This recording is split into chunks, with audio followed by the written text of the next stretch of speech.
I am Jan Salva. Hana Polangi. Angelo Nashon. John Michael Sala. Macnil Idanio. Jasper Mawan. We are The Future Of the Philippines. But the question is there peace that's waiting for us on the other side of the tunnel? Peace exists in the absence of violence. Violence strikes in the absence of peace. to discuss peace in the absence of violence is akin to drawing a bow with an aimless arrow. So let's discuss the latter to arrive at the former. Tinatayang nasa 153.7 billion pesos ang nawala sa PhilHealth mula 2013 hanggang 2018 dahil sa fraud. Are you aware of PhilHealth's 15 billion corruption? Up to 67.3 billion pesos worth of COVID-19 funds were riddled with various deficiencies in the Department of Health. How about the newly audited 67 billion budget deficiencies of the Department of Health? How about the Filipino nurses who served during a 6-month pandemic duty only to end up getting paid of a total 3,863 pesos as a special risk allowance? 5 taon pa yan, wala nang sasakayin dito. Puro makapabrika na dyan. Umalis na. Hirap ka, pawis, dugo. Have you heard the clamors of our farmers as they anguish against the demoralizing low market price of their crops? Problema dito sa amin is sarili nating palaisdahan. Kami naman po itong takbo ng takbo.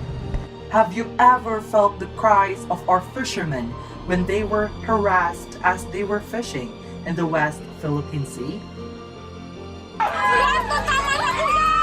Have you heard about the sentiments of those who were abused, if not gunshot, by the men in uniforms only to pronounce as isolated case? So now, we ask you this time, is there peace that's waiting for us on the other side of the tunnel? The truth is nothing.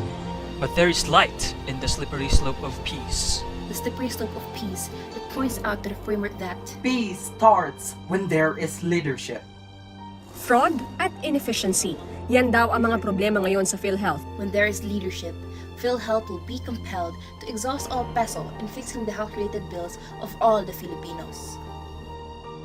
The agency noted that almost 69 billion pesos were utilized as of December 2020. When there is leadership, the DOH will be pressured to render maximum support to the healthcare workers necessary to respond to this pandemic. Umakalma ang Filipino Nurses United sa pagsuspende ng Philippine Overseas Employment Administration o POEA. When there is leadership, all the Filipino nurses will be empowered to serve still while they are fully compensated. Ang hirap na ngayon ang kalagayan ng mga magsasaka dito sa atin. When there is leadership, all the farmers will be appreciated by mandating a fair market price for all of their crops. Kaugnay sa panibagong insidente ng pangharas ng mga Chinese Coast Guard sa mga Pilipinong mangingisda sa may bahagi ng Panatag Shoal.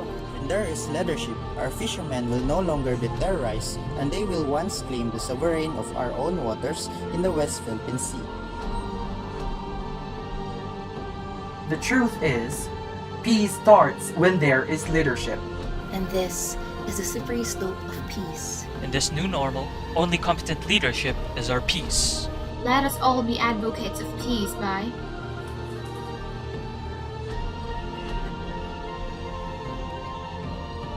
Hashtag White Halalan 2022.